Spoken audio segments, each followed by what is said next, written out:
مش لازم نستنى امريكا تعلمنا ازاي نبتكر. احنا بلد بقالها بتبتكر 7000 سنه، عشان احنا عندنا مشاكل هنا في الشرق الاوسط that don't exist بره مصر. مصر تكون متقدمه على امريكا وكندا ب 10 سنين. yes. دي كانت حاجه احنا متقدمين فيها عن امريكا وكندا والعالم كله. مصر اكتر بلد في العالم innovator في الدليفري. مصر دي انا كنت برجع من دبي حلمي ان انا اكلم الكشك يجيب لي شيبسي. دي كانت لوكسجري. الاي اي اول اختراع في العالم اللي مش هيجادجيو على السؤال. خايفين من AI is gonna make more jobs. The jobs will change. It will make more jobs. Stole their idea. فاهم؟ idea means nothing. Actually, idea really means nothing. Now today ideas matter more. We'll get into that post Gen AI. انت دلوقتي عندك idea execution distribution execution بقى سهل. الهايبوثيسيس بتاع الفي سي the technology industry as a whole مش بس في سيز ان الايديا ولا حاجه طلعت غلط. ideas مهمين قوي قوي قوي. ايه الحاجه اللي ما تقدرش تحطها في pitch deck؟ ما تقدرش تقولها للانفسترز، حاجات that you deal with as a founder because of how hard it is to be a founder. to be a founder انت لازم تكون بتحب الوجع. you're a masochist.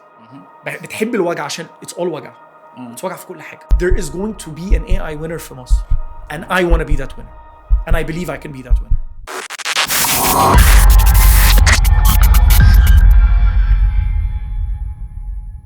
طب علي، انت اعتقد ناس كتيره في الفتره اللي فاتت ابتدوا يلاحظوا علي مرسي، وانا جالي حتى زي ما قلت لك جالي بالزبط. اسمك كذا مره. علي مرسي بيبني في AI لانه AI طبعا از ذا هايب دلوقتي، بس انت you've come onto the scene very recently ان اعتقد ناس كتيره قوي عارفين عنك. ليه عملت ايه؟ انا قصه حياتي شويه بس يعني ممكن نخش فيها في تفاصيل.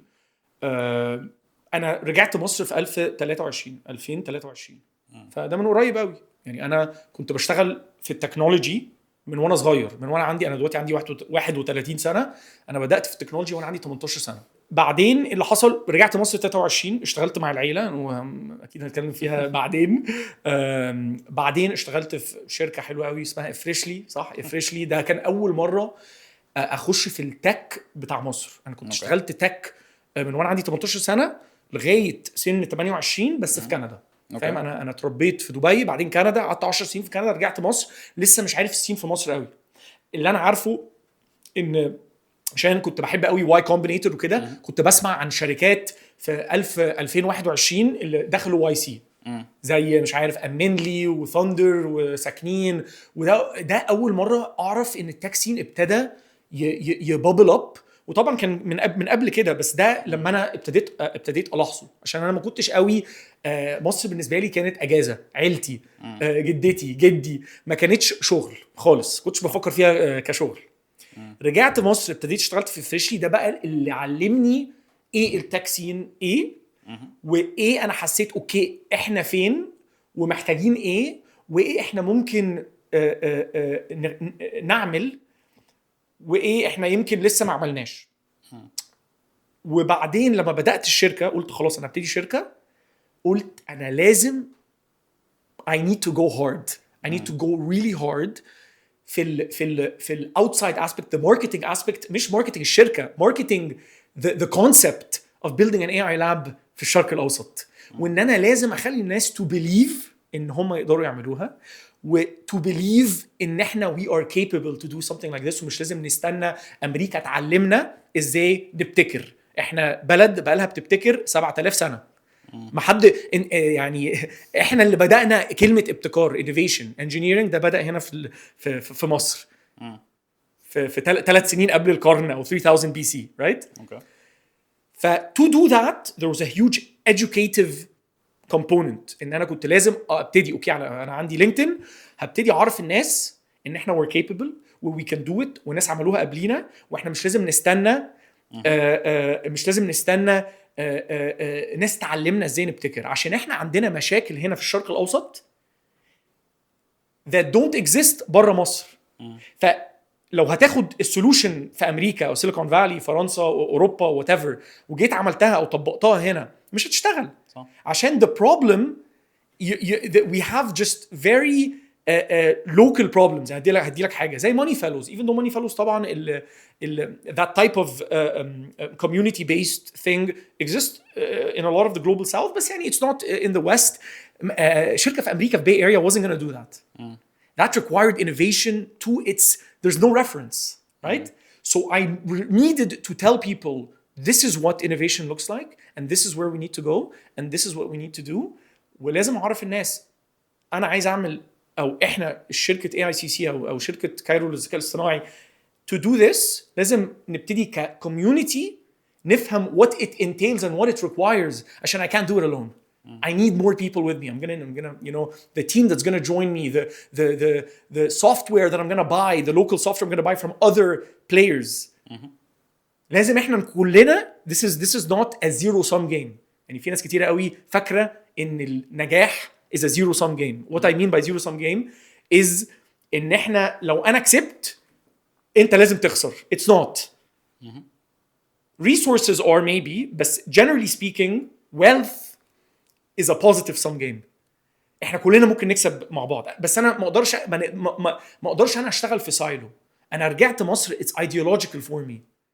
هي مش بس ان انا يعني انا كنت ممكن اشتغل في اي حته. انا ليه رجعت مصر عشان انا believe ان الناس اللي هتعمل the next generation this post gen AI شركات هيتعاملوا مع ناس that are building for the region لمصر والشرق الاوسط. Okay. That's why I decided to go big وانا بعرف ازاي to resonate with people. And I decided وكمان كتبت في اللينكدين بتاعي ان انا I'm not playing it safe. فاهم؟ I'm pushing the button شوية. I'm trying to shift the what we call the Overton window. What is allowed to post as in a professional environment. الناس زهقت. لو هنتكلم في ال 2010s خلاص. Let's actually instead of كلنا نعمل كده when hey now we're congratulatory I'm so happy that I started this new لا let's start trying to actually innovate and posting about innovation and posting about building and posting about failing. فاهم؟ طب تعالى Yeah. let's go back way Sure. back بقى. Okay. انت زي ما قلت انت اتربيت في دبي صح؟ عشت الطفوله بتاعتك كلها في دبي صح؟ بعدين معظم طول حياتي في دبي. معظم حياتك في دبي. and الباك جراوند بتاعك انك من عيله كويدر صح؟ والدتك من عيله كويدر بالظبط. صح؟ كان ايه معنى فكره ان انت في عيله كويدر بالنسبه للناس برضه في دبي ان هو يعني يقول لي دبي كويدر معروفه لا مش معروف. مش معروف. معروفه في مصر بس مش معروفه في دبي. بالظبط. كان ايه معناها بالنسبه لك growing up being جزء من العيله دي؟ انا جدي عبد الرحيم كويدر فاهم؟ وبابا يعني my great grandfather جد بابا جدي هو اللي بدأ الشركة صح؟ مؤسس الشركة في 1928. فالشركة هي من ناحية أمي كانت حاجة مهمة قوي في حياتنا. دي حاجة that's من وانت صغير من وانا صغير قوي. انا كنت عايش بره. انا اتولدت في مصر ونقلت دبي وانا عندي 3 أو 4 سنين صح. وبعدين كان نص حياتي فاهم من ناحيه مامتي كويدر بس من ناحيه بابايا بقى اللي فين جاء الاناليتيكال ثينكينج بتاعي. هو يعني this is بقى حته عيله بابايا بقى كلها ناس مهندسين. بابايا مهندس جدي مهندس جدي عنده ماجستير MBA من سويسرا. عيله اكاديميكس يعني فاهم. هو جدي كان الحكومه صفرته يعمل MBA قبل ما اي حد كان عارف يعني MBA في سويسرا. فكان في الحته دي. فانا على طول كان حياتي 50% analytical engineering thinking و50% business فاهم. فدي actually خلتني ابقى it became my superpower ان انا اقدر اعمل الحتتين صح. فحته الاناليتيكال داتا انجينيرنج بزنس وبعدين حته البيزنس وسكيل وجروث ويعني ايه تعمل ماس ماركت برودكت. انت دخلت هندسه دخلتها عشان انت كنت عايزها ولا دخلتها عشان مكمل في ده فاميلي ليجاسي يعتبر؟ يعني كنت عايز اعمل حاجات كتير قوي وانا صغير. انا كنت بحب الاخراج قوي يعني being a director. بس كمان طول عمري عندي حته ان انا عايز ابقى مهندس زي بابايا وزي جدي وافتكر بابا جدي كمان كلهم مهندسين. فكان في الحته دي ان انا كنت عايز اعمل الاثنين. فدخلت هندسه ويعني عشان اجاوب سؤالك هي كانت to continue the family legacy but I also wanted to go into it. كان من جواك برضه انت عايز تعمل كده بس مش 100%. بس بعدين لما دخلت هندسه قررت ان انا لا انا بحب الهندسه. I just like the problem solving component of it اللي انا بحل مشاكل بمخي فاهم. knowledge work دي بالنسبه لي كانت حاجه جامده قوي. بس بعدين لو رجعنا بقى الحته اللي انا رحت دبي، بابايا كان فاهم كمان كان يعني ان اكزيكيوتيف في شركه امريكيه. وبعدين حته كويدر في دبي، ما حدش كان عارف كويدر الا صحابي، بس كان في مصريين كتير قوي في دبي، وهم طبعا اي حد مصري يعرف كويدر، احنا بقى لنا 100 سنه. فالحته دي حقيقي ريلي شيبت ان انا عندي الحتتين، فاهم. طيب انت شفت عيلتك، شفت عيله مامتك، وبرضه اخدت الحاجات من عيله باباك، وشفت عيله مامتك بتبني ما شاء الله for the past 100 سنه شركه that is physical company في حته الفود اند بيفرج والسويتس وديزرتس وكل حاجه، and ما شاء الله they've been very successful at it، صح؟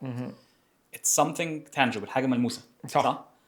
انت رحت الناحيه الثانيه دلوقتي، بتبني حاجه تعال نقول اللي هي مش tangible، بس اللي هي حاجه it's invisible، it's in bits we call it it's in bits not atoms، artificial intelligence، حاجه حته تانية خالص. القرار ده جه ازاي؟ دلوقتي انا بالنسبه لي الباشن بتاعي طول حياتي. انا صح، انا كان عندي حته ان انا بابايا مهندس، مامتي يعني اونر اوف فود اند بيفرج كومباني، بس انا طول عمري ماي باشن از بين تكنولوجي من وانا صغير. بحب الكمبيوترز، بحب سوفت وير، بحب اتعلم، بحب اعمل كل الحاجات دي. ده كان الباشن بتاعي. ف even though انا كنت بحب الفاميلي بزنس، انا الباشن اللي جوايا was technology.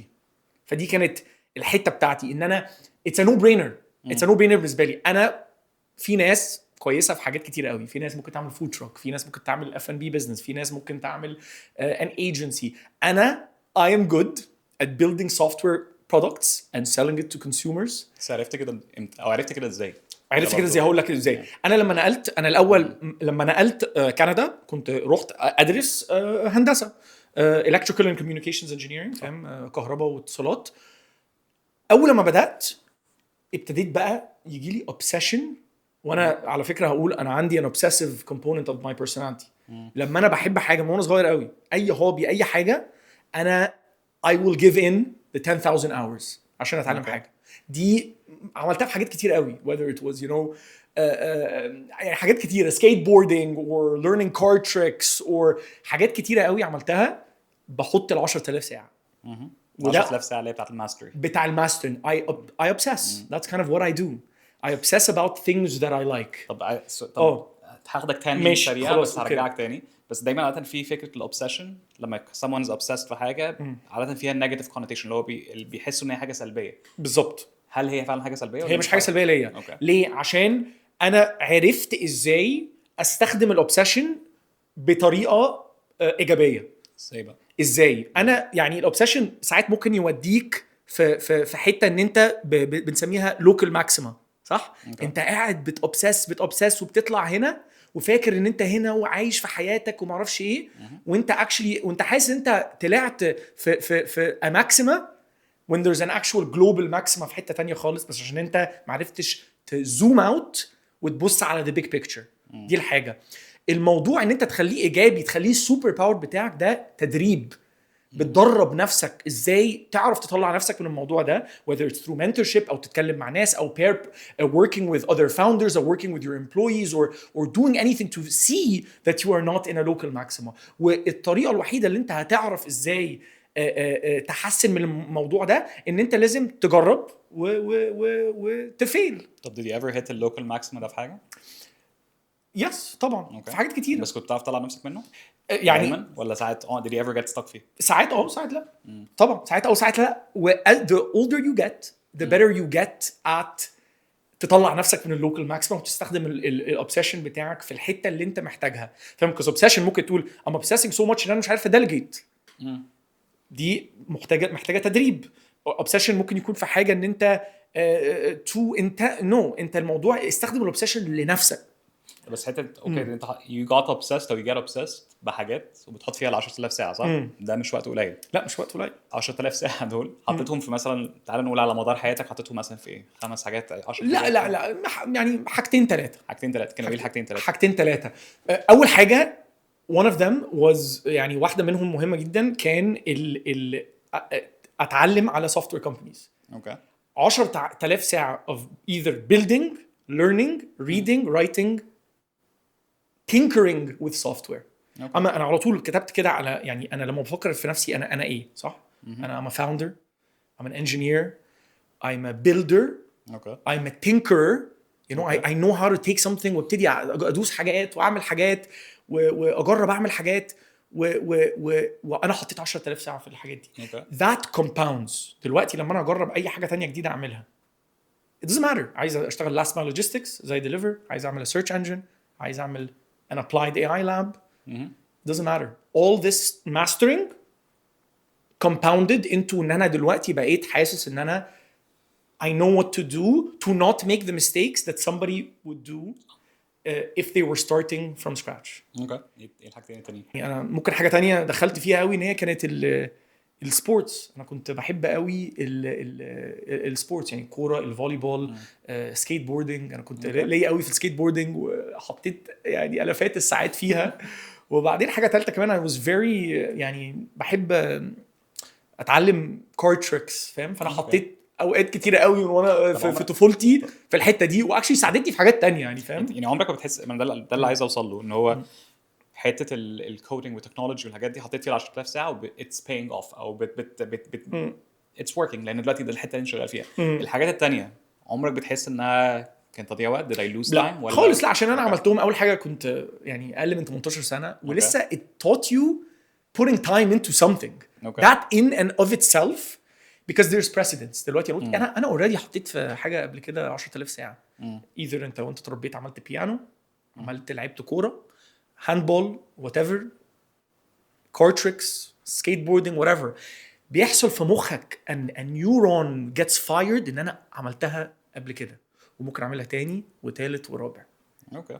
it's really shifting your brain into being able to do something. كده بتكسر اللي هو الكونسبت اللي هو جلاس سيلينج، ان هو حاجه طبعاً. فكره انت مش هتعرف تعملها بس تعملها مره بتفتح لنا. بالظبط. بس the time it takes is a requirement. لازم مش to start. and I always tell people, and I mentor young people دلوقتي في الجامعه وكده, just do it. don't take any permission, don't take permission from anyone. ما تسالوش اي حد انا عايز اعمل كده بس لازم الاول اعمل كده. لا، ابتدي. you can just do things. it's my tagline in my life. you can just do things. عايز تبتدي عايز تيجي تعمل شركه، حاجه في حاجه انت عمرك ما عملت فيها، ابتدي. ممكن تضرب معاك اول مره، ممكن تاخد ثالث رابع مره، بس ابتدي باي حاجه. ما تاخدش يعني انت مش لازم تاخد ابروفل من حد عشان تبتدي في اي حاجه. عايز تبتدي فيلم استوديو، ستارت، اعمل حاجه، جرب تعمل حاجه، ابتدي اعمل يعني you can just do things. اوكي. طب انت سن 18 ده اللي بتقول اللي هو حتى دخلت في تكنولوجي وحاجات زي كده، سن 18 سبت دبي رحت كندا صح؟ رحت كندا تورونتو ولا اوتوا صح؟ رحت الاول اوتوا. القرار ده هل ده كان قرارك ولا قرار العيله؟ لا، كان قراري انا. يعني كمان back to ال precedent situation. البريسيدنس اختي راحت جامعه في كندا وانا كنت طبعا لازم اعمل زي اختي يعني. وانا كنت كده برضه على فكره وكنت عايز، فاهم؟ دي حاجه كنت عايز اسافر. انا كنت طول عمري عايز اسافر. بابايا حط فينا واحنا صغيرين قوي انتوا لازم تسافروا، ما فيهاش، ده مش سؤال. كان عمري ما قال لي انت عايز تيجي تقعد هنا وتسافر. قال لي لازم تسافر عشان الاكسبيرينس، تعيش العيشه ان انت احنا يعني ان انا تعيش لوحدك وانت مع نفسك ومحدش هيقول لك ذاكرت ولا ما ذاكرتش. في دبي كنت عايش لوحدك ولا مع العيله؟ لا، دبي كنت عايش مع العيله. عشان كده ما خدتش الاكسبيرينس يعتبر ان انت تعيش لوحدك. لا بالظبط يعني، فاهم؟ انا اتولدت في مصر، عشت طول حياتي في دبي. بعدين وانا عندي 17 سنه رحت كندا، بدات جامعه في كندا وعشت لوحدي. اوكي. طيب انت رحت جامعه في كندا صح؟ رحت جامعه كارلتون في اوتوا. طيب عايز اسالك حاجه. دي صح كتبت عليك. يس. take this. اوكي كول. كان عملوا لك انترفيو عشان كنت بتتكلم على شركه انت ابتديتها هناك. كان اسمها سيك صح؟ سيك يس. بنيتها، انا فاهم ان بنيتها تكنيكلي بالاول مع اختك، بس بعدين موضوع اكبر من كده بكتير. بالظبط. بس عايزك في كوت انت كاتبه هناك about it. ايه الكوت اللي انت قايله؟ Why isn't there a website where you could just put in the product that you want to find and the city that you're in and it would show you the simplest way of getting it. صح. ده وانت عندك 18 سنه، ده لما بدايه 19 سنه بدايه ان انت حسيت ان هو انا عايز اصلح حاجه، في حاجه مش ماشيه صح، في حاجه ان هو الشركات الكبيره شويه in a sense they have the power، عندهم قوه ان هم يمشوا حاجه بطريقتهم مش الحاجات اللي الناس فعلا محتاجاها، وقررت تاخد حاجه step towards it. ده وكان الفكره اللي انا فاهمه، وده اللي عايزك تشرحه اكتر برضو، ان هو انت كنت شايف ان جوجل مثلا بتبرايورتايز سيرش بطريقه معينه بس مش مبارتايزه او مش مديه اولويه لحته اللوكال سيرش، وانت قررت تاخد خطوه بايدك او تاخد ستيب انك تعمل حاجه بتاعتك انت عشان تحارب الموضوع ده. احكي لي شويه عن الموضوع ده. اوكي. هل ده بدايه الانتربرينورشيب بالنسبه لك ولا ده بدايه 100%؟ الاول كمان يعني وانت عندك 18 سنه انت مش فاهم العالم، او 17 سنه انت مش فاهم العالم. انا لما رحت كندا ده بقى ابتديت اقرا عن ستارت ابس، وده في ستارت اب كوميونتي حواليا. يعني شوبيفاي فور اكزامبل اكبر اي كوميرس بلاتفورم اللي بتخلي شركات تعمل ويب سايتس تبيع عليها، كانت 5 دقايق من بيتي، فعلى طول شايف اللوجو بتاعهم في داون تاون اوتوا. وده بقى ابتديت اقول ايه ده، ستارت ابس ار ريل، فاهم؟ عشان في دبي وفي مصر في 2014 او 2012 ما كانش في اي حد بيتكلم على ستارت ابس. فيش اي حد كان بيتكلم على ستارت ابس. كلمه ستارت اب قصدي ايه بستارت اب؟ a technology startup, usually venture backed technology startup، ما كانتش in the local lexicon or the cultural zeitgeist زي ما بيقولوا. انا بعدين بقى لما جيت هنا ابتديت بقى لا اقرا عن ستارت ابس as much as I can، اقرا ايه المشاكل اللي الناس حلتها وازاي حلتها، عشان ده كان بلاك بوكس. دلوقتي بقى في بودكاست زي هنا، بقى في documentaries about startups، قبل كده ما كانش فيه قوي. فبعدين ابتديت ابص في مشاكل في حياتي. فبعد لما خلصت اول سنه جامعه رجعت مصر، ومشكله اللوكال سيرش دي اكشلي جات لي في مصر. كنت عايز وده بقى هقول لك، انا كنت عايز ادور على حاجه في مصر وعايز اشتريها النهارده عشان انا مسافر. جوجل طبعا ما عرفش يجيبها. وديك على فكره مشكله في مصر، انا لاحظتها اول مره في مصر، بس هي كانت مشكله في كل العالم. جوجل عاوزين يعملوا فلوس، فهم مش عايزين يساعدك تلاقي حاجه اوفلاين. عاوزين في 2015 عاوزين يساعدوك تلاقي حاجه اونلاين عشان هم هياخدوا نسبه او ادفرتايزنج او اي حاجه. اوكي. فانا قلت انا عايز ويب سايت. كنت الاول في مخي عايز اسميه wherecanIfind.com. فاكرين ايام زمان كان في حاجه اسمها ياهو انسرز. ياهو انسرز عشان ده على فكره كان نفس المشكله. ياهو انسرز اتحلت، في ناس عندها اسئله ما كانش في ارتكل عليها، فياهو عملت ياهو انسرز. فانا كنت عايز اعمل حاجه زي ياهو انسرز، والاول كنت هسميه where can I find يحل المشكله دي. ده دلوقتي بقى ده سؤال مش سهل. انا كنت عندي 19 سنه، شاب على فيزا عاديه، فاهم؟ مش باسبور كندي. كنت عايز ابتدي ستارت اب، و this is بقى where the optimism comes in. هو سلاح يعني بيقولوا ايه يعني، فاهم؟ ذو حدين. ان انا قلت انا هنافس جوجل. يوجد الناس هتقول هبتدي شويه، بس انا مش عارف ليه. كلمه كبيره قوي وقتها. مش عارف ليه انا كده. انا بحب مشاكل صعبه ومشاكل ما اتحلتش، وبحب ابتكر. يعني انا عشان كده كمان بكتب على اللينكدين بتاعي قوي ان انا it's about innovation for me and not innovation for the sake of innovating. عشان في ناس انا عايز ابقى innovator، لا انا عايز innovate عشان احل مشاكل ما اتحلتش. صح؟ بيقولوا necessity breeds ingenuity. صح؟ I need this product and I don't have the resources to fix this problem. I have to innovate. فدي بقى كانت الحته دي اللي انا اوكي عايز اعمل where can I find، عايز اعمل search engine. then the next question became how. تفتكر في ريسورس في 2014 لو كتبت على جوجل عايز ابني search engine هيشرح لك؟ لا كانش عندنا تشات جي بي تي زمان. كانش في تشات جي بي تي. وانا كنت كمان يعني I was into the forums و into the threads و into كل حاجه. عندك بقى ريدت بقى، وعندك كل في ريدت في كتيره مختلفه برضه لازم تدور بنفسك. لازم تدور بنفسك ولازم تسعى.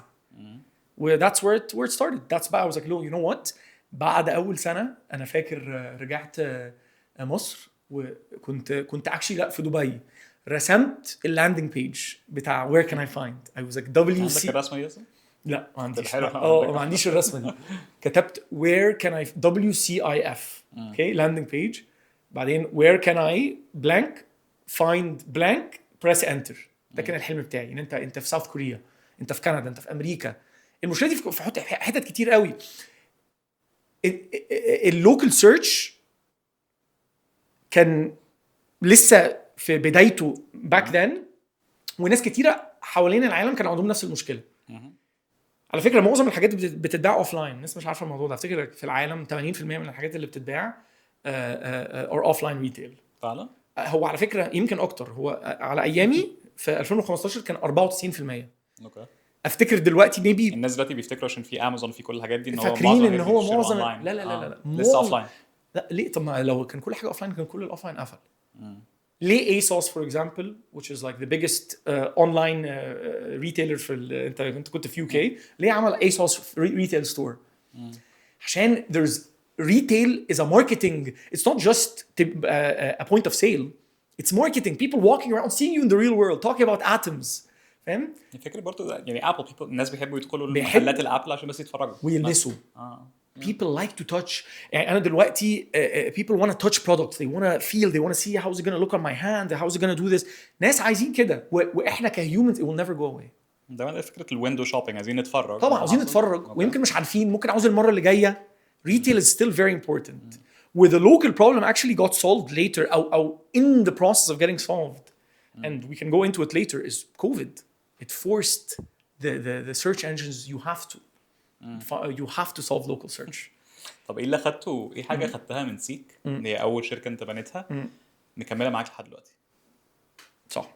Okay, Seek was a very ambitious project. Yeah, it was you know, I call it my first baby startup. It kind of taught me everything I needed to know to actually, it was my foundation to then going on to my second startup. عشان I was kind of like really did it by myself in the beginning, 2014, coded it with, you know, just one other person who I hired plus myself working on it. I hired a, you know, just a senior, because I didn't know how to, a senior developer that I found, and we just kind of worked on it together in secrecy actually. Because I back then كنت بقول I don't want to tell anyone my idea.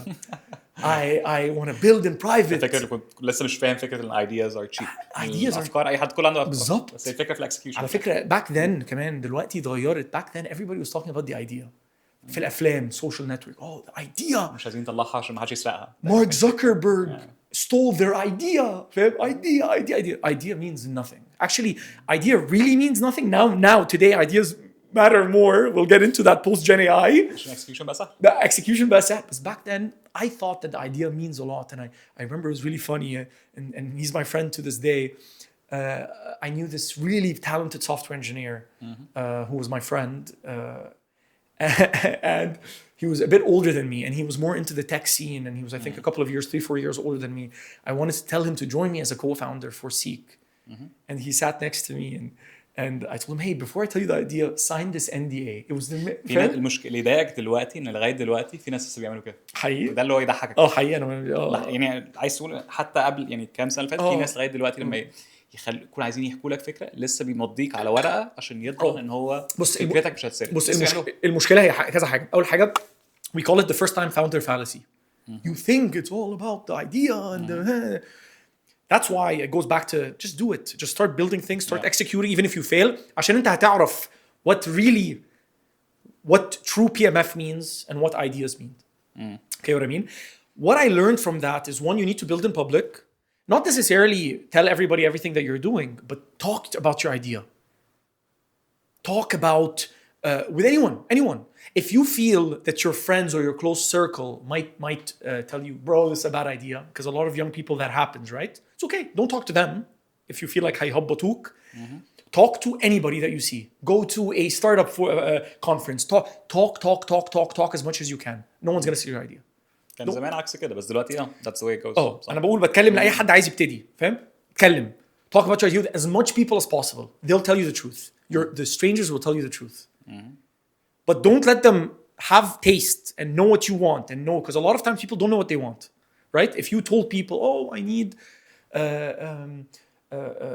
يعني هدي لك an idea. A lot of times people say talk to your users. Okay, but don't overly talk to your users. Right? Sometimes you need to make decisions.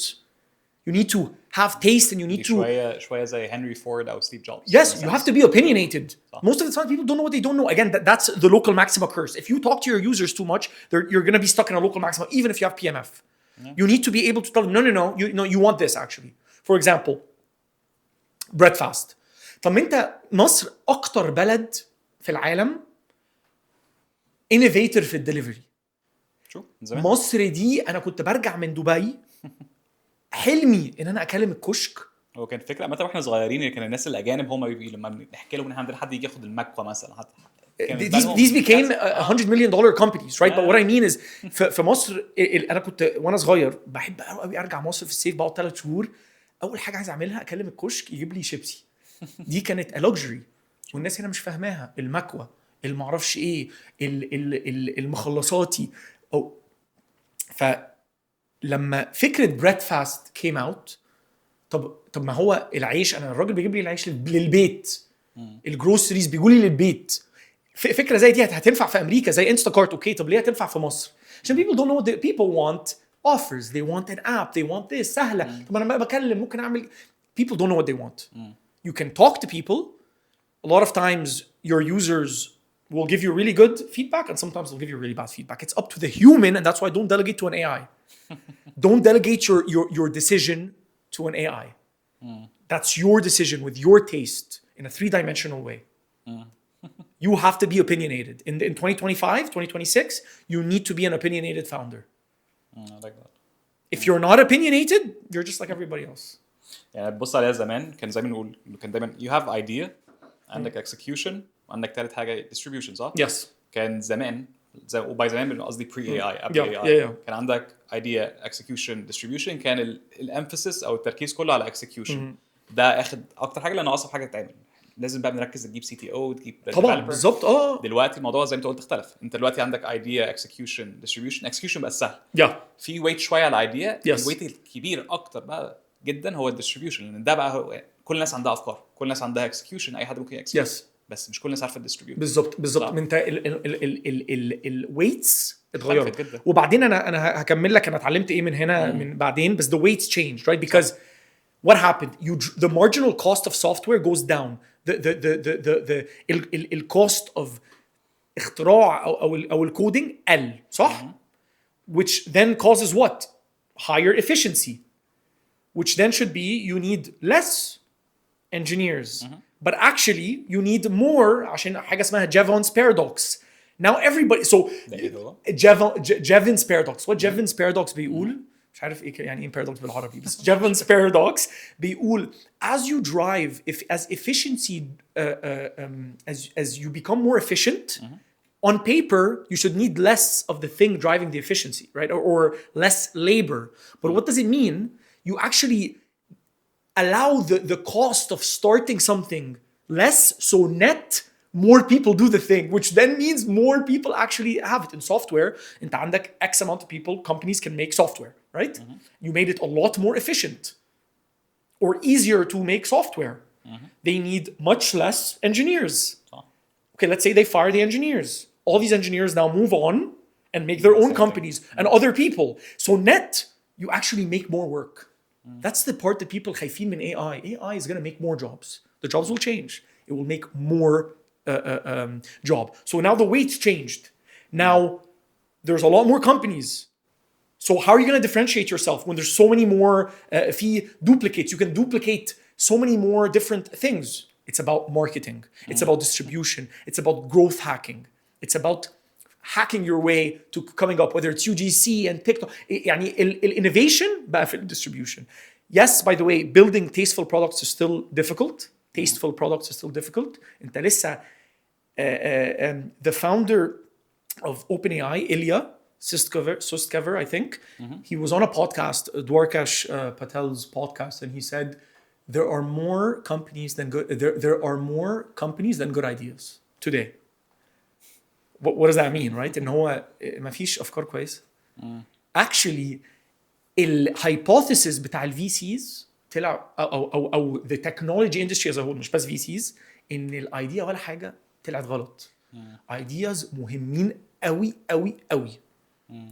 The value is in the idea.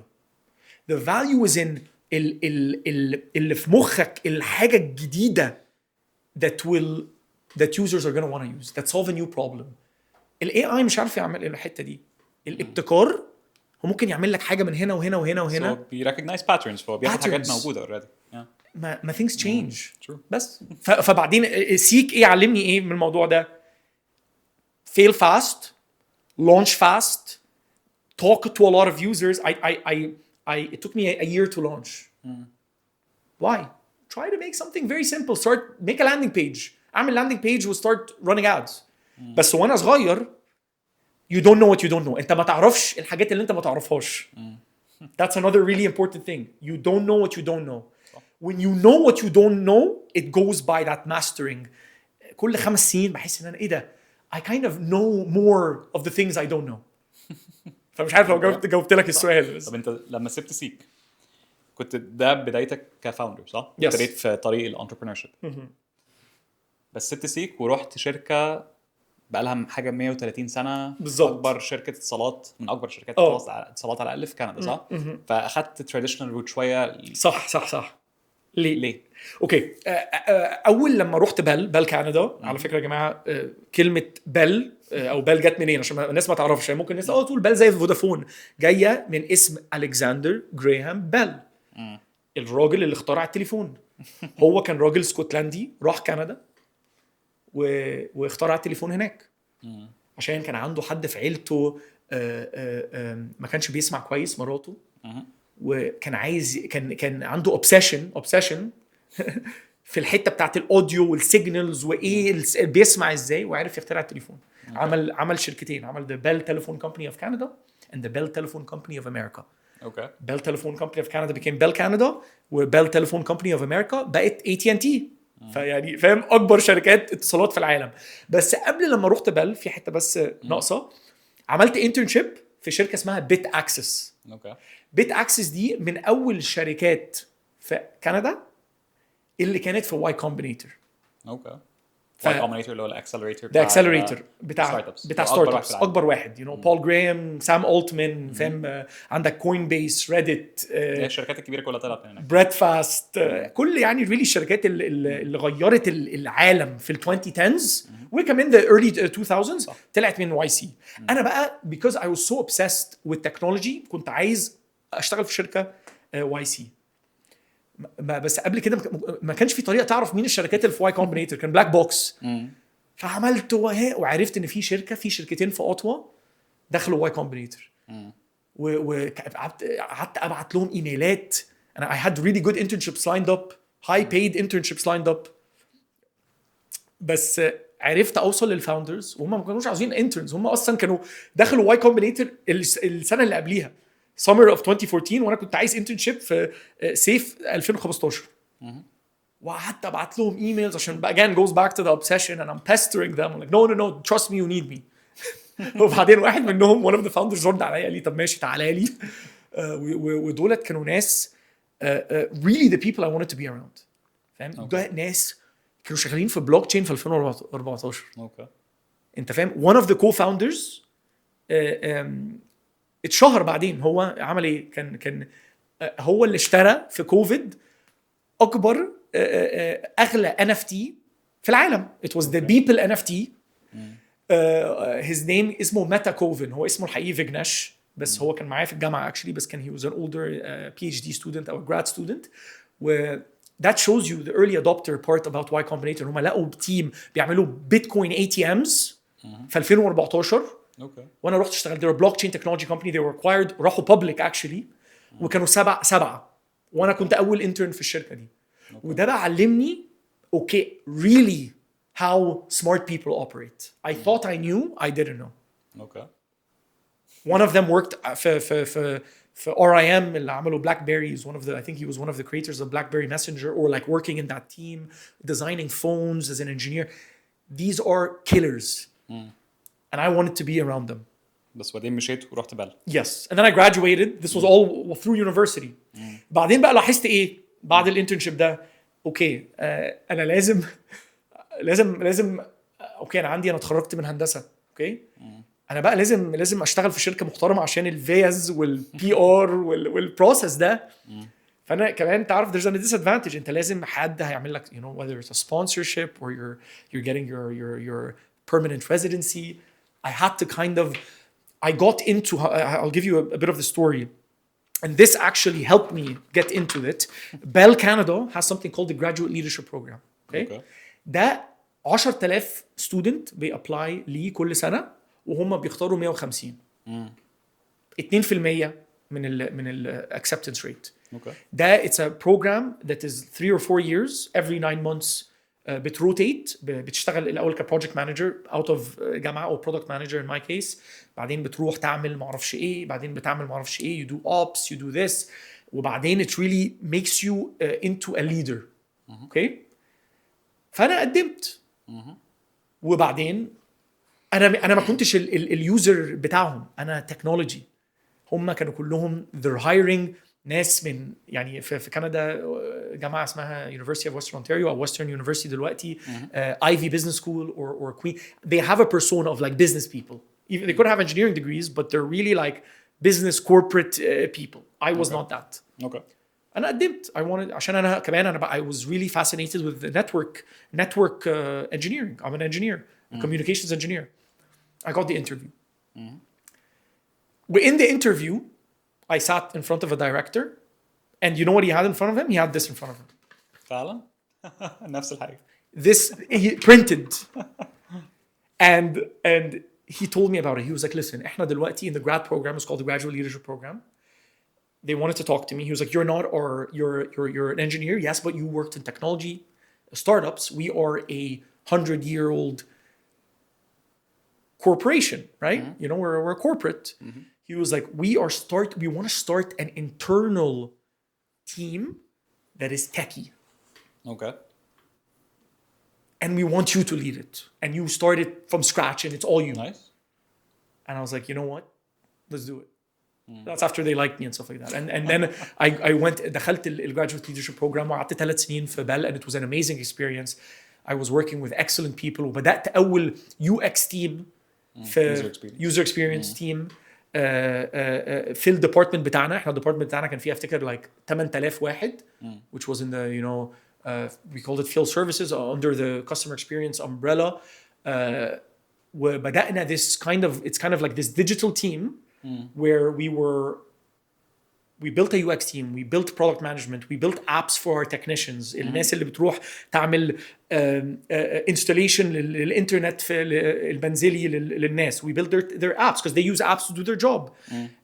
Applications لل call center agents. ده بقى اللي دخلني ازاي internal apps. I led that charge. I superheaded that charge. You know, we were the first team to use Macs in this 8,000 person unit. اول ناس نكون عندنا UX، اول تيم تستخدم Slack.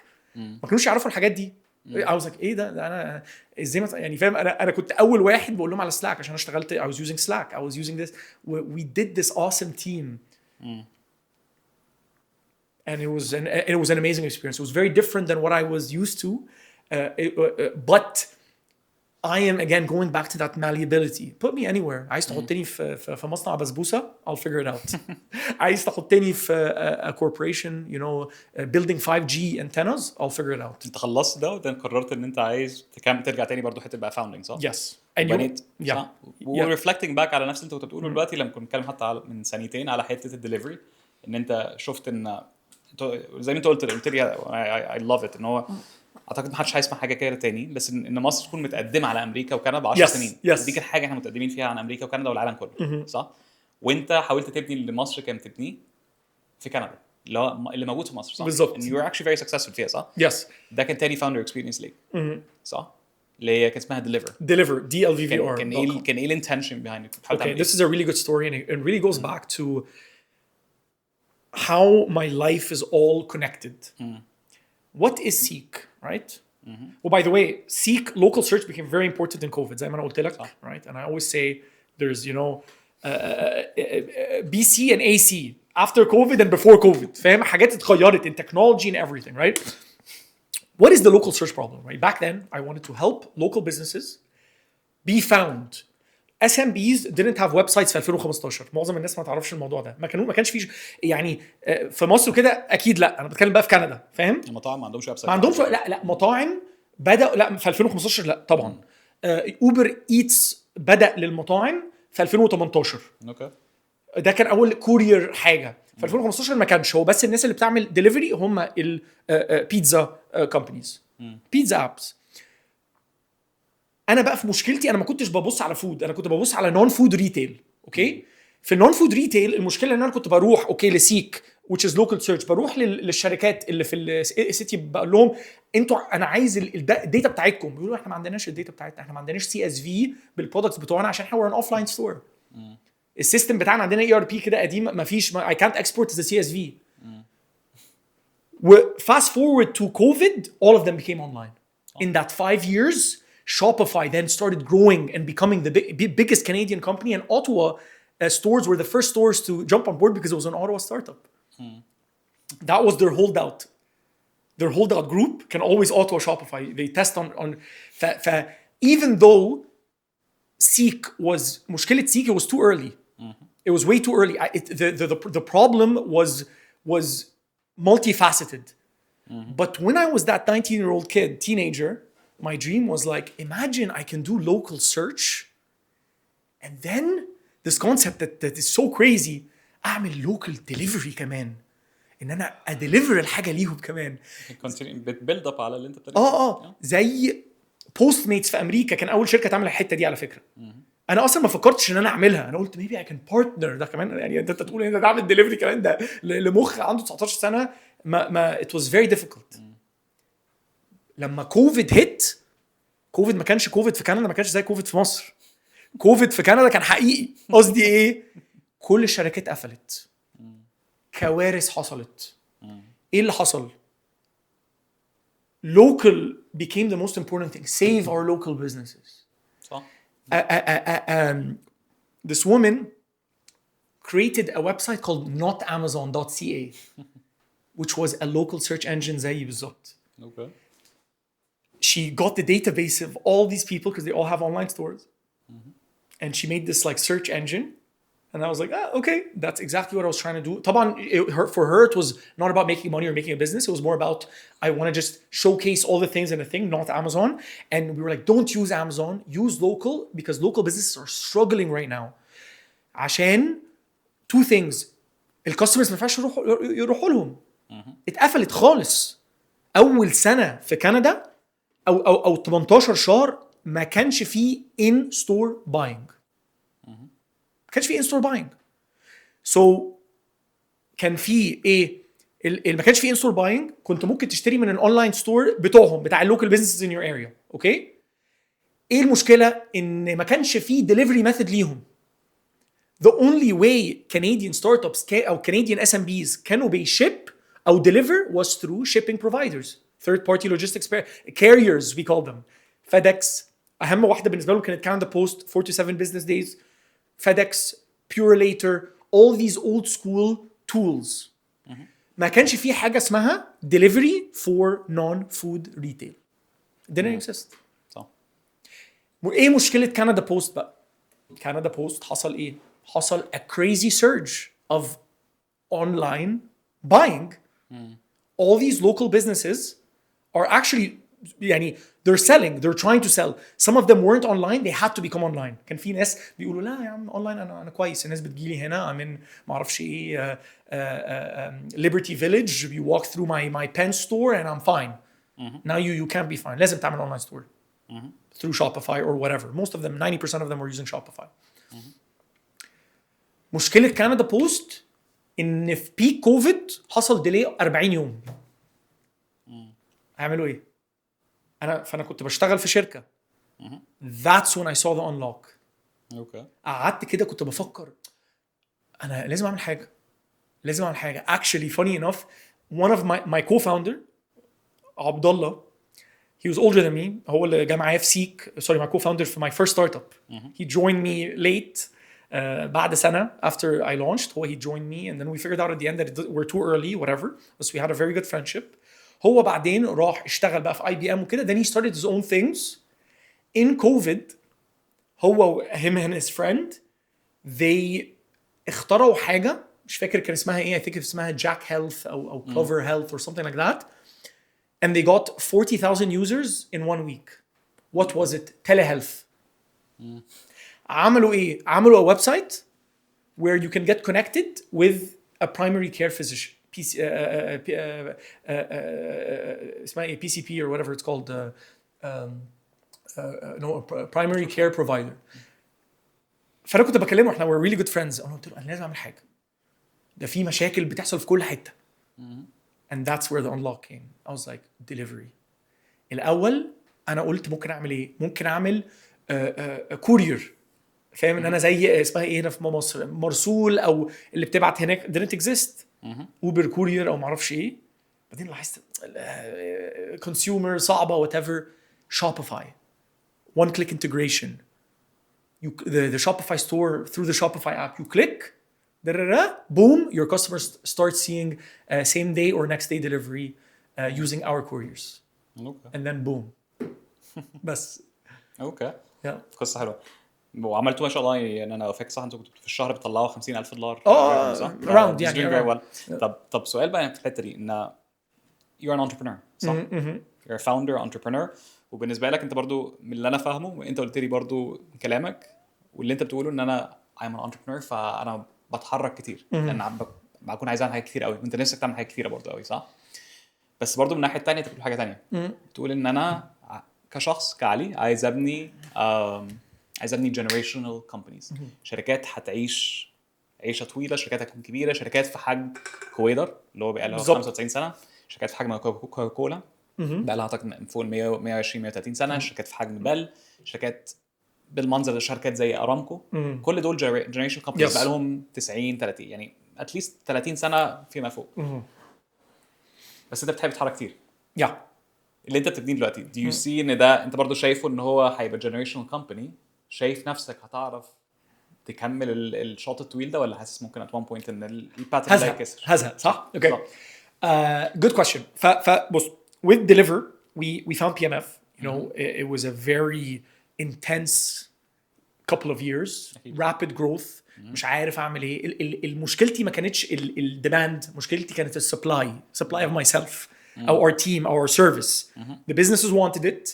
We had a really good user experience, customer experience, كل حاجة. When you see that, you know, hockey stick growth or whatever, especially COVID times. Now fast forward, رجعت مصر. Okay, عايز ابتدي the artificial intelligence company of Cairo. I want to build a generational AI company. هل أنا هزهق؟ الجواب لا. عشان أنا عارف اول حاجه بوست AI لاحظت ان انا my life's work I wanted to be in AI. انا كنت بعمل ML في الجامعه، machine learning في الجامعه. My capstone project was a facial recognition and detection system for access control in business in building access control. يعني I'm an OG فاهم يعني فاهم.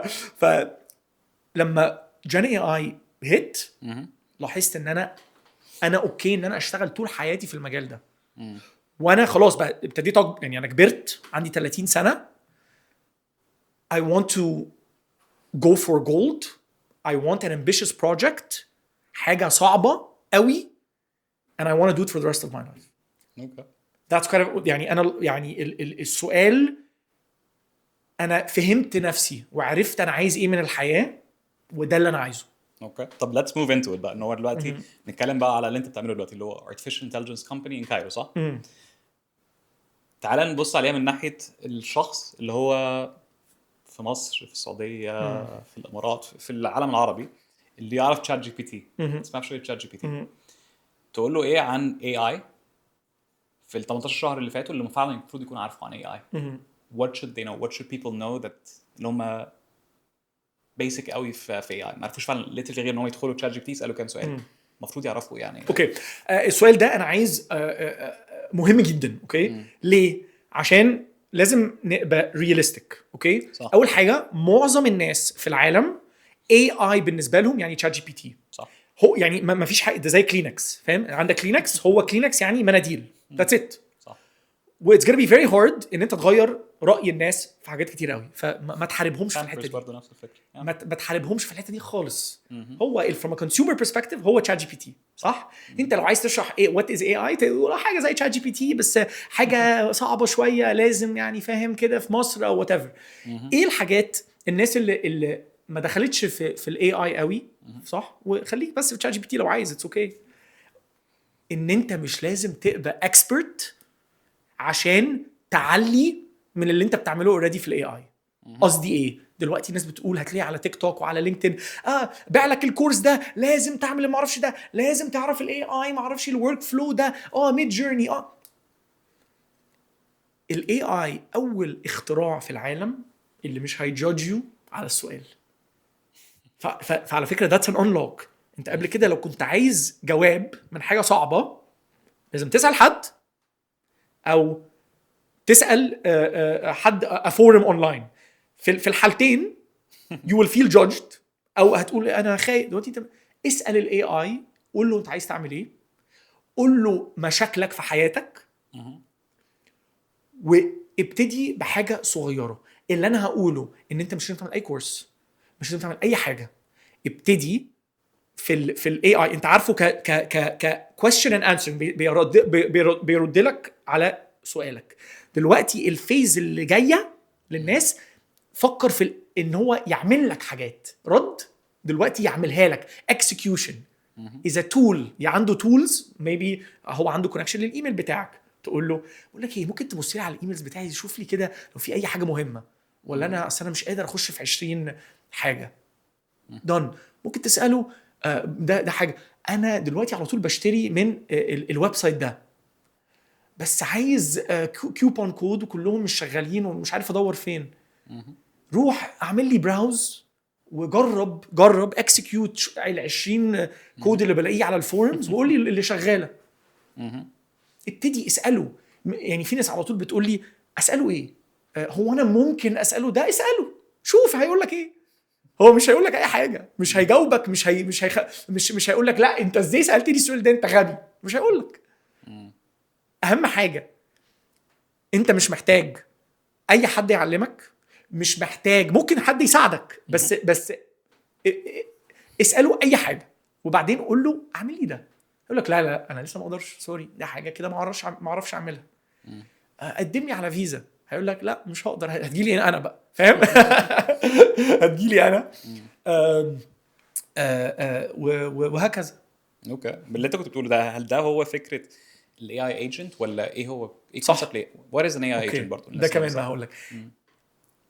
اول حاجه في كذا حاجه. هو الديفينيشنز قعدت تتغير. هو يعني ايه اي اي؟ صح. طب يعني ايه اي جي اي؟ صح. كل واحد بيتكلم عن اي اي دلوقتي. اتس نوت كول في سان فرانسيسكو تقول اي اي، لازم تقول اي جي اي، يعني اي artificial general intelligence. فاهم؟ الذكاء الاصطناعي العام، صح؟ اللي يقدر زي البشر يتعلم اي حاجه generally، صح. فاهم؟ وي figure it out، صح. بعدين بقى هتخش بقى في حاجه تانية اسمها ايه؟ artificial super intelligence. ده اللي احنا رايحينه، اللي هو اذكى من البني ادم. فهو دلوقتي الديفينيشنز، انا قلت بس عايز اقول الحته دي عشان الديفينيشن قاعده تتغير.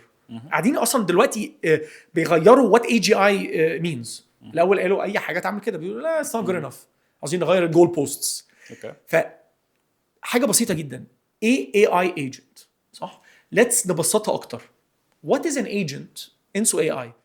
a customers a travel agent. كلنا استخدمنا travel agents، صح؟ في حياتنا طبعا قلت شويه دلوقتي، هم بيعملوا حاجات تانية experiential whatever من زمان، صح؟ الايجنت بيعمل ايه؟ بتقول له مشكلتك، انا عايز اسافر هنا لهنا وهنا وهنا، وانا هنا وهنا، وده الاوراق بتوعي، اتصرف لي وجيب لي اوبشنز. هو ولا يعرفك ولا يعرف اي حاجه عنك، لازم يبص على كل حاجه، يفهمك، وبعدين ينفذ. هروح اجيب لك المعرفش ايه، هخش على الترافل ويب سايت ده، هعمل ده. That's the human agent. What is an AI agent؟ ببساطة it's an LLM. LLM يعني ايه؟ It's a large language model زي ChatGPT، صح؟ It's a language model. ممكن تسميه Gemini, Opus, Grok، كلهم دولت or language models.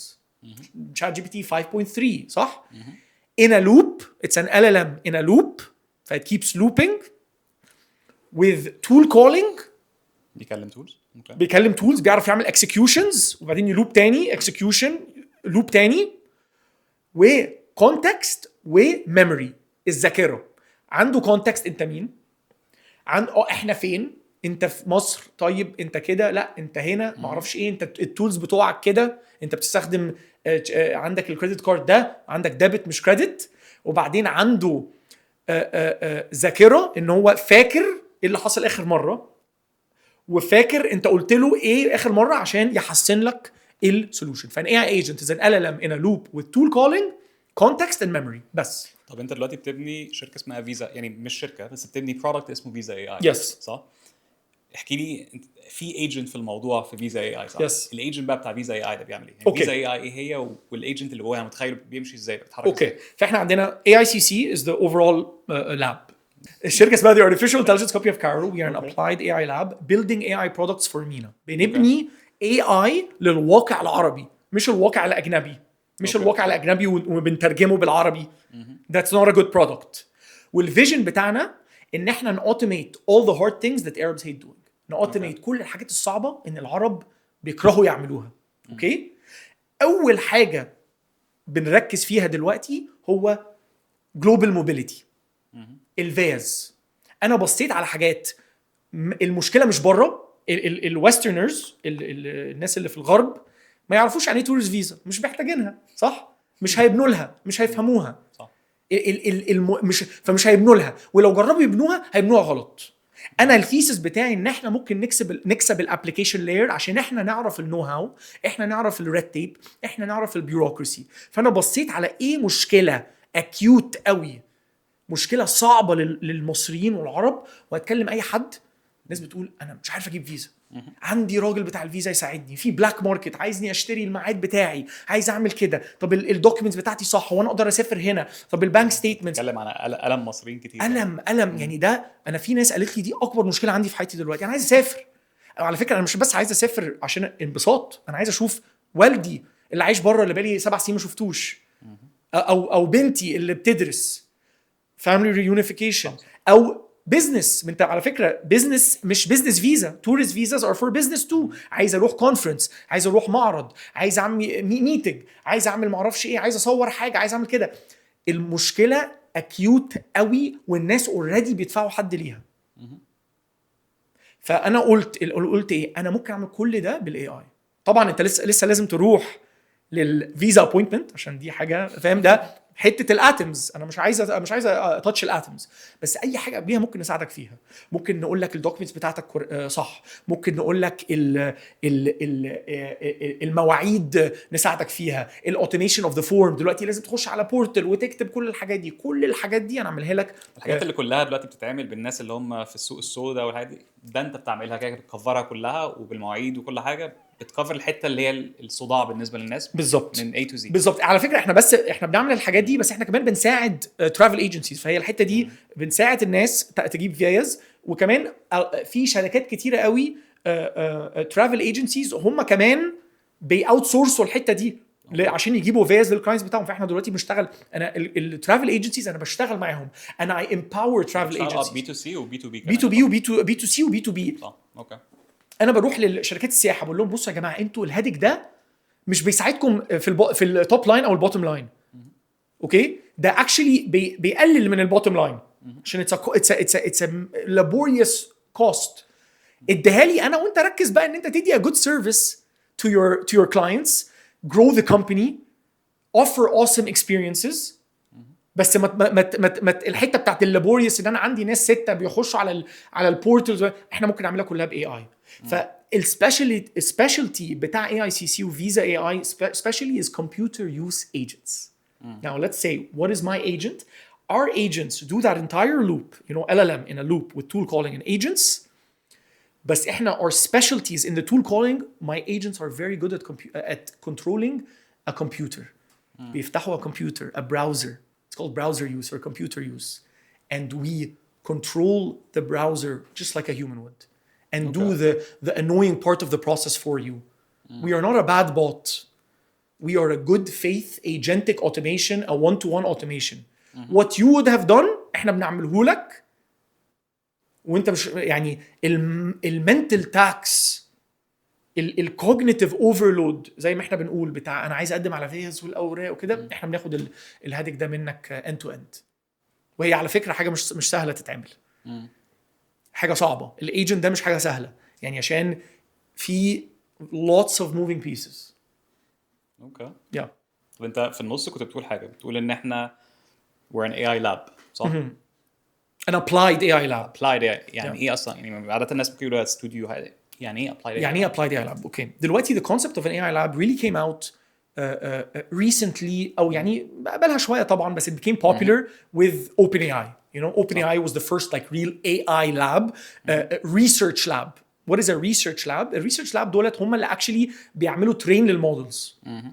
بيروحوا لمايكروسوفت او جوجل يقولوا انا محتاج كذا GPUs, you know, GPUs or CPUs or whatever, and they train these large language models. Okay. حاجة صعبة جدا تتعمل, محتاجة specialization huge ومكلفة قوي قوي قوي. hundreds of millions of dollars, مليارات الدولارات بيخشوا في الحتة دي. ان انا ازاي اقدر اعمل training للمودلز بتوعي, these transformers, GPT, generative pre-trained transformer models, so that we can serve them to our clients. Okay. That's what a research lab is. An applied AI lab takes these models. We do not train these models عشان it's too expensive to, يعني انت في 10 شركات في العالم و20 شركة في العالم تقدر تعمل الحاجات دي. معظمهم في امريكا والصين وفي شوية في اوروبا وكده, يعني حاجة مكلفة جدا ومفيش قوي, يعني مش بتكسب فلوس. اوكي انا لاحظت في التيسيس بتاعي ان انا مش عايز اخش في الحتة دي. It's not my specialty. I believe I can win the application layer, not the model layer. So what is an applied AI lab? An applied AI lab is a company that takes these foundation models من ChatGPT, OpenAI, Gemini, whatever you want to call it, or open source one, say DeepSeek, and we experiment with them heavily to come up with new products for the Arabic market. Okay. فليه سميتها لاب ومش ستوديو صح؟ عشان في ال 2010s everybody was talking about product studio, we will make products here and there and whatever. عشان انا سميتها لاب on purpose for two things, ان انا عايزه signal ان احنا we are technically capable company. We're not just a marketing team or a sales team and doing these things and repackaging them. We are a technical company where we are heavy on the experimentation. Labs have experimentation. واحنا بنخترع products جديدة ما اتعملتش قبل كده للواقع العربي. مش حاجة باخدها من بره زي وبعملها راب وبعملها translation for the Arabic market. فاحنا really we're just a company that experiments and comes up with new solutions through innovation. طب in a sense عايزك يعني بص, يعني في شركات in a sense برضه في labs وحاجات زي كده, بس لما ببص على حاجات let's say في يوروب, عندك ميسترا في يوروب صح, عندك في MGX في ابو ظبي, عندك حاجات في بلاد where اللي انت بتبنيه ده is expensive, مش حاجه صغيره برضه. اللي انت بتحاول تبنيه مش هيكون حاجه اي شاب معدي يقدر يعمله صح. It's gonna be a big project ان شاء الله. وزي ما انت عايز تبنيه برضه it's a generational company, وانت عايز تغير حاجات للوطن العربي اصلا ويتاكلين كل الحاجات دي. ليه قرار انك تبنيه في مصر ما تبنيهوش مثلا في الامارات where there's money, او في السعوديه where there's money? That's a very good question. Okay, so a couple of things. Let's talk about عندك G42 وعندك Mistral in Europe. عندك كمان there's another company in في الهند. كلهم دولت are actually their research labs. Okay. They have an applied component where they also build products, but they're also research labs. Research هو اللي بياخد كده ده it's extremely expensive. وهم اللي بيعملوا الفلوس. بياخدوا فلوس كتيره قوي, وكمان ده is government backed. وان شاء الله احنا هنعمل حاجه كده كمان على فكره, ان هي الهند او مستر وكده, ان هم قالوا لازم نعمل sovereign AI ولازم نترين our own models which requires a lot of compute, a lot of GPUs, وده صعب قوي يتعمل على فكره, ولسه ما اتعملش في مصر ان هو شركه بتعمل large language models, ما اتعملتش. انا بقى قلت اوكي انا عايز اعمل لاب في مصر. ليه في مصر؟ عشان انا مصري, وانا I believe ان انا ممكن اعمل. مصر على فكره is a humongous market. We have the engineering talent, we have the product talent, all we need is ambition with the belief that we can do it. And I believe that there is going to be an AI winner for Masr, and I want to be that winner, and I believe I can be that winner. It's بالنسبه لي انا شاب مصري مولود في مصر, عيلتي طول يعني في مصر, بالنسبه لي دي حاجه ان انا انا I believe in the Egyptian market and the region. I believe that Egypt is a perfect launch pad for something like this. Okay, بس انت قلت حته تانية ان هو talking يعني building up on this. Yeah. انت قلت لي قبل كده, انا حتى شفتها في حاجات اللي انت you're posting and you're very vocal about, بتتكلم عليها كتير, ان هو ممكن في يوم يعني تشات جي بي تي او اللي هي الشركه بتاعتها اللي هي اوبن اي اي او انثروبيك اللي هم عاملين كلاود وكل الشركات دي يصحوا من النوم يشدوا الفيشه يقفلوا علينا تشات جي بي تي، يقفلوا علينا كلاود، يقفلوا Yes. علينا كل الحاجات دي. Yeah. عشان كده انت اتكلمت في حته ان انا عايز ابني اللي هو السوفرين اللي هو الارتفيشال انتليجنس بتاعنا اللي هو مصري او عربي او حاجه صح. للوطن العربي.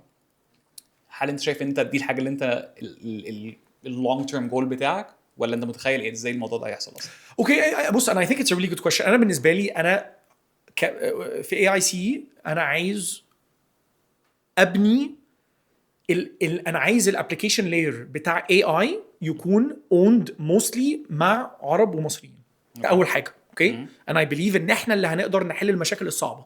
مش بره، مش هيحلوا المشاكل الصعبه بتاعتنا. اوكي دلوقتي انا حاسس ان انا ممكن اكسب الابلكيشن لاير هنا في مصر. اوكي السؤال بقى اللي هم ممكن يقفلوا انا I'm hedging always my bet. يعني انا قصدي ايه؟ هو فعلا يعني السؤال بقى اللي الناس ممكن يسالوه اصلا هو فعلا ممكن يقفلوا علينا؟ يعني ايه الريسك انت شايف فيه؟ اوكي هو في كذا حاجه. اول حاجه احنا we're not tied to one model. اول حاجه في proprietary models وبعدين في open source models زي ديب سيك فور اكزامبل. انا ممكن يعني no matter what انا ممكن اخد الديب سيك وانا ممكن I run my own inference on it. يعني انا ممكن اعمل كده لو انا عايز. لو theoretically حاجه حصلت في geopolitically وما بقاش ناس بتبيع their AIs, the likelihood is very very small عشان الشركه it's there.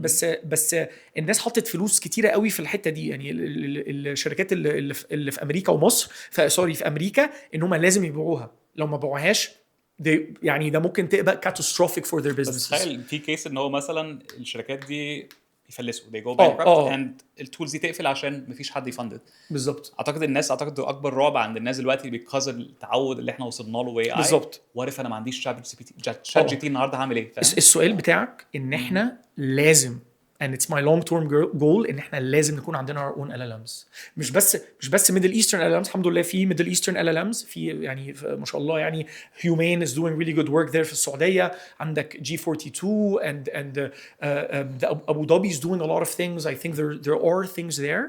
بس مصر كبلد احنا بلد يعني احنا الثقافة، احنا السيفيلايزيشن، احنا الهيستوري. لازم نكون عندنا our own LLMs and I'm sure it will happen. هل انت تبني؟ To be determined. انا دلوقتي I think الفيجن بتاعي ان انا عايز اكون في الحته بتاعت الابلكيشن لاير. بس never say never and I hope انا مش هتبقى حاجه ممكن اعملها لوحدي. احنا لازم كبلد كدوله لازم احنا تيجي من فوق لتحت ان احنا لازم نعمل كده. ودي تبقى استراتيجي للحكومه ومصر كبلد ان احنا لازم نعمل our own sovereign AI. ودي حاجه هتبقى لازم زي الهند عملوها. احنا مصر يعني بلد لازم تكون عندنا our own LLMs that we own end to end. اوكي لازم. انت بتقول انك you're a techno optimist او ان انت yes. optimist in general صح؟ techno optimist. بس حتى the most techno optimist people الناس اللي متفائله في التكنولوجي وفي AI والناس اللي فاهمه قوي في AI which in your case you are دايما بيكون في خوف من AI. دايما في الفير بتاع AI. كل الناس بيطلعوا يتكلموا انا خايف لما AI يوصل لليفل معين هيحصل حاجه. هل انت عندك نفس المخاوف دي؟ Absolutely not. ما عندكش fear من AI. No. So انا بقى هقول لك بقى كذا حاجه بقى هكلمك في الموضوع ده. I'm a techno optimist. يعني ايه techno optimist؟ يعني انا I believe I'm a technology optimist. I believe that technology is going to make the world a much better place and it already has. طبعا في مشاكل زي انا في حته social media I think it's done good but it's done a lot of bad. Okay. فدي حاجه لازم كسوسايتي لازم. وفي بلاد اوريدي بتحل المشكله دي زي استراليا وكده ان احنا ما فيش اي حد تحت سن 16 يقدر يخش على السوشيال ميديا. انا I think دي احنا رايحين كده. بس هي عشان السوشيال ميديا بدا امتى؟ في 2005 whatever 2007 والفيسبوك 2004. دلوقتي انا ما عنديش اي خوف من AI. طبعا هيكون في security concerns as in okay hacking. بس احنا يعني طول مره يحصل التكنولوجي ادفانسمنت لازم هيحصل فيه تكنولوجي ادفانسمنت في السايبر سيكيورتي. اوكي يعني في شركات ده شغلهم ان هم بيساعدوا الناس تعمل سيكيورتي و AI companies are actually focusing on that space. يعني عندك في مصر في شركه اسمها بوج جارد. في شركه لسه داخله في واي سي مصريه في الباتش ده افتكر اسمهم راسباير شغالين في الحته دي. انا الرعب بتاعي مع الاي اي مش ان هو الشغل او الاي اي هيعمل هيقدر يعمل هاك للنيوكليير ارسنال ويدوس زرار و بيج براذر و 1984. I don't believe that's going to happen. I think there are fears. بس انا مش خايف خالص من AI ان هو طبعا انا I own an AI company, I'm biased. بس الحته اللي انا هقول لك ان احنا كل مره لما حصل تكنولوجي ادفانسمنت الناس قالت نفس الحاجه و humans figured out the solution to it. اوكي طب كمان سنتين من دلوقتي فلتس سي على 2028 شايف AI فين؟ prediction بتاعتك شايف AI فين؟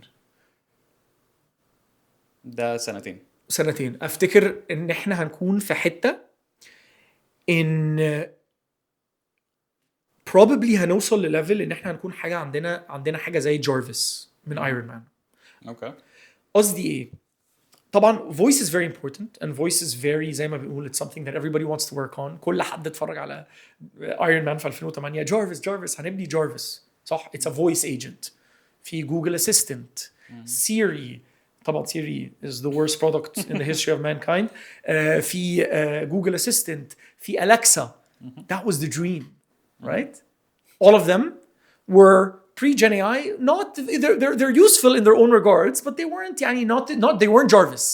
You have to you say it in exact same way. 2025 was the year of agents. 2026 هو السنة بتاعت computer use agents. Agents that are able to use the computer and browsers very, very well and very fast and very cost effective. 2027 is going to be the year of agentic payments. I think also in 2026 going into 2027. شفت انت برضو كنت حتى في حاجه بتتكلم انت اديت للايجنت عندك اديت الايجنت بتاعي الكريدت كارد بتاعي حقيقي عشان ما كنتش عارف اعملها بطريقه سيف. I gave him my credit card. I'm like do whatever you want like with my open claw. Okay. قلت لهم don't spend X over X وتكنيكلي سبيكينج هو لو كان عايز يسبند اوفر X انا ما كنتش هقدر. انا بس قلت له انا hope for the best. فاهم؟ كان سميت الايجنت بتاعي استاكوزا عشان فاهم كلو اوبن كلو. في 2027 او 28 احنا هنكون في حته ان احنا هنقدر نتكلم بالاي اي بتاعنا بطريقه سهله جدا.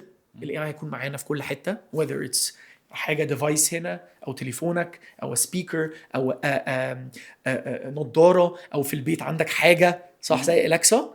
بس it's going to be extremely good at execution. يعني ايه اليكسا؟ انا او يعني whatever فاهم هتقول let's say هقول في شركه اسمها فوكل actually عاوزه تعمل الحته دي وبحبهم قوي فهقول فوكل هي فوكل اي اي with a Q. في شركه اسمها هي فوكل عايزك تروحي عايز اجدد الكارنيه النادي اعمل ايه؟ هيقعد انا شغال في الموضوع ده هروح اعمل كده هكلم لك الناس دي هعمل لك روح هنا واعمل كده بس فاهم. فوكل انا عايز اروح اسافر السويد اعمل ايه؟ اوكي انا هروح اشتغل مع فيزا هيروح MCP كده وبعدين يرجع لك يقول لك اتس دون عندك بالظبط الميعاد بتاعك هيكون يوم كذا وكذا وكذا وحقيقي it will work. This is where AI is gonna go. طبعا هنكون لسه عندنا LMs. بس ده كمان سنتين. طب 5 ما اعرفش to predict. ما اعرفش ما اقدرش اقول لك. انا ممكن اقول لك 27 ده اخري. وانا I'm a very forward thinker وكنت بعرف انا usually كنت على طول 5 سنين يعني كنت بحس ان انا يعني سيك I was 5 years before. فاهم؟ بحس ان انا بعرف اشوف بعيد مش عارف اشوف في دي. ممكن اي حاجه تحصل. احنا ممكن نكون يعني لو هحلم معاك يعني انا هقول لا 2030 اوكي 2030 صح لا actually you know what no I can 2030 احنا هنكون كل حد that can afford it and I think it's gonna be cheap هتبقى رخيصه. كل حد هيكون عنده روبوت في البيت. دلوقتي اوريدي انت ممكن تشتري روبوت كويس من يونيتري في الصين. دولت هم احسن. الصين متقدمه على امريكا في الروبوتكس. ودي على فكره الحته اللي انا عايز اتكلم فيها حته بس صغير هرجع واروح ان احنا كنت اتكلمت كده قبل كده على في حاجه اتكلمت فيها ان بص على الصين ابتدوا ان هم يقلدوا بره بعدين عدوا العربيات ازول كل حاجه احنا قلدنا وعملنا دلوقتي بقى it's the time it all it takes is belief يا جماعه ان احنا we need to believe that we can innovate. والمصريين innovation is in our blood. احنا بنعمل حاجات صايعه جدا. انا كنت برجع بقول يا لهوي ازاي فكروا في كده فاهم ان انا اعمل كده واعمل كده واعمل كده. احنا لازم دلوقتي نفكر ان احنا ممكن نعمل كده في التكنولوجي. احنا بنinnovate في حاجات كتير قوي في مصر. احنا لازم بقى innovate في التكنولوجي whether it's software hardware robotics chips. على فكره في شركه اسمها انفينيلينك باعوا الجلوبال فاوندريز اكبر one of the biggest companies اللي بتعمل chips you know زي TSMC و they're a foundry they make chips for people. في 2022 they founded انفينيلينك وباعوا الجلوبال فاوندريز. وفي اي حد كان يفتكر ان that was possible؟ انا I couldn't. انا ما كنتش عارف الصراحه عشان انا ما كنتش عارف التاكسين قوي في مصر. بس all it takes is one or two people and a group of people not just one company يقعدوا مع بعض يقولوا I believe فاهم. والحمد لله على فكره انا قاعد دلوقتي بتكلم مع شباب في مصر كلهم 23 24 25 الحاجات اللي هم بيعملوها are absolutely wowing me فاهم. بيعملوا حاجات يعني unbelievable. في 2000 سوري هرجع بعد دلوقتي 2030 هنكون فين؟ everybody's going to have a robot in their house. The robot is going to be as good as the voice agent. جارفيس از كده هتقول له انا عايز ما اعرفش ايه ممكن تغسل لي المواعين ممكن تعمل لي كده بقول لك ايه ممكن تطلع لي اجري لي روح اعمل لي الحاجه دي في 5 سنين that will be completely possible to do. اوكي علي you're a founder صح؟ الحياه كفاوندر عاده ما بتبقاش حياه سهله. it's not an easy experience ومش حاجه كل الناس بيعرفوا يعملوها لانها فيها challenges مختلفه. ايه الحاجه في الداي تو داي بتاعتك او ايه الاكسبيرينس بتاعتك كفاوندر غير الحاجات اللي هو برضه بنقول build in public وبيكون very vocal about it والحاجات اللي بنشاركها والناس عادة بيفتكروا ان حياة الفاوندر is glamorous برضه when it's not. ايه الحاجة اللي ما تقدرش تحطها في pitch deck ما تقدرش تقولها للinvestors حاجات that you deal with as a founder because of how hard it is to be a founder specifically في مصر برضه as well. بالظبط. بص هو to be a founder انت لازم تكون بتحب الوجع. we call it, you have to be loving of you're a masochist. بتحب الوجع عشان it's all وجع. it's وجع في كل حاجة. hiring it's وجع product building trying to find PMF pivot hell applying fundraising كلها وجع. انا عايز اقول لفاوندرز ان كل يوم انت it's called Murphy's law anything that could go wrong will go wrong it goes wrong. لازم لما حاجة وحشة قوي تحصل في يومك او حاجة يا لهوي always take it bit by bit فكر فيها خدها solve the problem and tomorrow's a new day. فاهم قصدي؟ اللي انا مش هحط في بيتش داك ان انا جربت اعمل كده وحصل لي هنا والسيرفرز وقعت ولاحظنا ان احنا لا لازم نعمل كده وفراد وما اعرفش ايه. every day is a new day. فاهم؟ كاستمر سرق ما عمل تشارج باك. there's so much that could go wrong. all you need to do is be optimistic smile and think about it ان انا لا tomorrow's a new day. No matter how hard this day is, let's take it bit by bit, and tomorrow's a new day. Always فكر فيها from a glass half full perspective. أنا مش هقول اللي أنا قلت إن أنا اشتغلت 12 ساعة وكنت لازم أعيد الحاجة وكو-founder سابني ده في شركة من زمان there are so many things that could go wrong. أنا ممكن أتكلم 20,000 ساعة هيساعدوك not really just go like okay let's take it step by step. I'm a problem solver. Well, actually, going through this بيخليك to become a formidable founder. You're a hustler. أنا هعملها no matter what. Okay. أنا قطر ومفيش أي حاجة هتيجي قدامي. أي مشكلة هعدي وهعملها. أنا لازم أديليفر في حصل بليزرد والدرايفرز ما عرفوش يعمل. أنا هروح أوصل 500 بارسل وهشتغل 24 ساعة وعملتها. في بليزرد وكنت ممكن اموت وما عنديش وينتر تايرز في كندا لا عملتها كتير. you have to be able to do everything and you need to be determined وعندك الجريت اللي انت تعمل اي حاجه و nothing is beneath you. لو انت لازم تمسح الارض. اوكي طب من ناحيه AI سالتك ايه اكتر حاجه بتخوفك او اكبر مخاوفك او your fear towards AI قلت مفيش. personally علي what is your deepest fear؟ ايه اكبر مخاوفك انت؟ افتكر اكتر حاجه بتخوفني ان انا my biggest fear is my biggest fear is not impacting people the way I want to, right? And it's, for me, it's not about money. It's about impact. I feel like I was put in this world to impact people positively. And I want to impact millions to billions of people. My fear is never reaching that. Okay. So the topic of becoming, which is what we're doing. Did you become? What is becoming to you, if you want to think of it? السؤال كويس قوي، وانا عايز اقول له في حتتين. اوكي. دلوقتي what is to become, right? Am I becoming? It depends. انت سألتني امتى وانا كنت فين. Okay. لو انت كنت سألت علي وهو عنده 19 سنة، انت رحت عملت شركة تانية، لقيت PMF، رجعت مصر، بقيت director of your family business، بعدين you joined the board، بعدين سبت واشتغلت في ستارت اب اسمها افريشلي، وبعدين اخترعت اول interior designer في الشرق الاوسط AI that gives you a shoppable room and you were the head of product، ولقيت this success، كنت قلت لك I've definitely become that. To me, to the 18-year-old Ali, yes, I've become. لو سألتني دلوقتي, absolutely not. I always move the goalpost backwards. Or I always feel like there's another mountain to climb. دلوقتي my ambition has 100x. أنا بقيت بقى عايز أعمل impact حاجات كتير قوي، مش بس business. I'm always becoming, or I'm always in the process of becoming, and I don't think I'll ever fully become. Okay.